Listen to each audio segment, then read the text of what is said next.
Heads up, germaphobes! Where you sit on a plane apparently matters as far as germ exposure is concerned, at least according to a new study.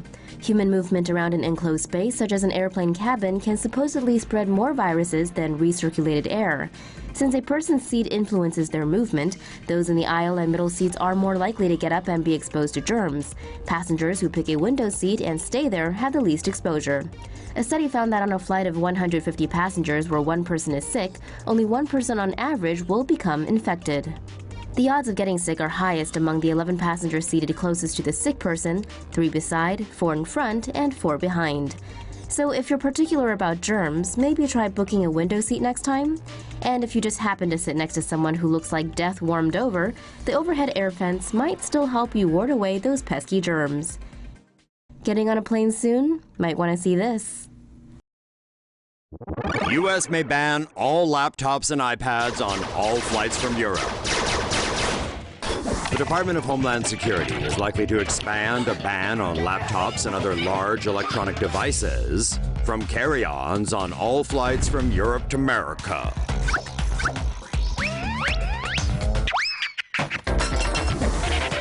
In March, the U.S. barred laptops on flights originating from 10 Muslim-majority countries. The ban was put in place after intelligence warned that explosives could be hidden in portable electronics devices.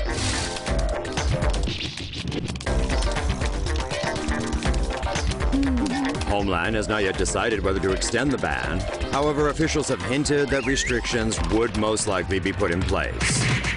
One issue being discussed is how to secure large quantities of lithium batteries in cargo holds. United, Delta, and American could all be impacted by the ban. Although after recent high-profile passenger mishaps, most terrorists have probably all been scared away. But clearly, those who will be most affected by the electronics ban will be parents traveling with small children, which in turn will affect everybody else sitting on the plane.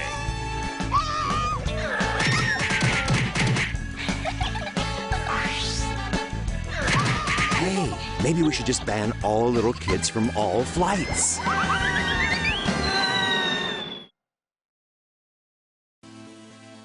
Good news for air travelers.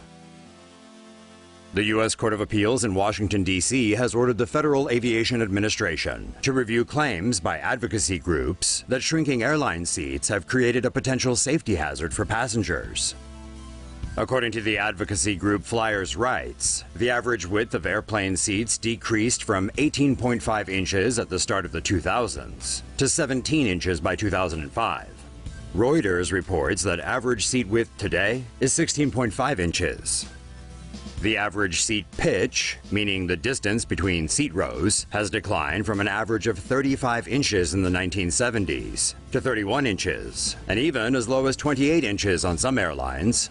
The shrinking seats allow airlines to make room for an extra row of premium-priced seats at the front of the plane.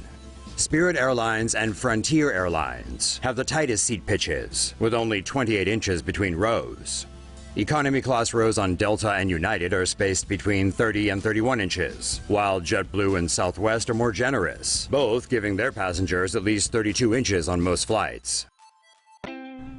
United to get tougher on passengers with comfort pets. After the misadventure of Dexter, the very dapper peacock last week, United has gotten tough on emotional support pets. From March 1st, 2018, all passengers flying with a support animal will show documentation showing their pet has behavioral training and is vaccinated. So phonies best beware. This is the friendly skies after all.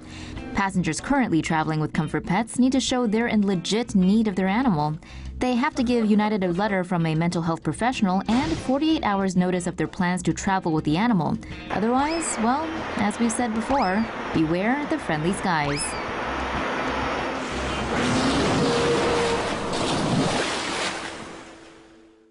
Research finds that E. coli and MRSA bacteria can survive for days on planes. A study by researchers at Auburn University has revealed that potentially deadly bacteria such as E. coli and MRSA can survive for days inside planes, including on seats, tables, and window shades. Scientists inoculated actual plane seats, seat pockets, armrests, tables, window shades and toilet flushers with MRSA and E. coli bacteria. They then simulated the conditions of a pressurized cabin at 75 degrees Fahrenheit and 20% humidity. The MRSA bacteria was found to be able to survive 7 days on a cloth seat pocket, 6 days on a leather seat and rubber armrest, 5 days on window shades and tables, and 4 days on a metal toilet flusher. Meanwhile, E. coli survived 4 days on a rubber armrest, 3 days on a table, and 2 days on the metal flusher.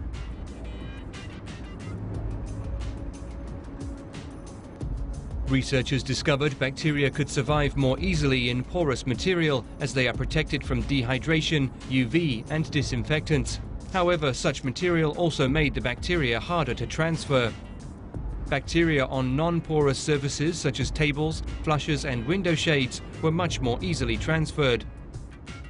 Michael Schmidt, a professor of microbiology and immunology at the Medical University of South Carolina, said the best thing people can do to protect themselves when flying is to bring sanitizer to clean their hands before putting anything in their mouths.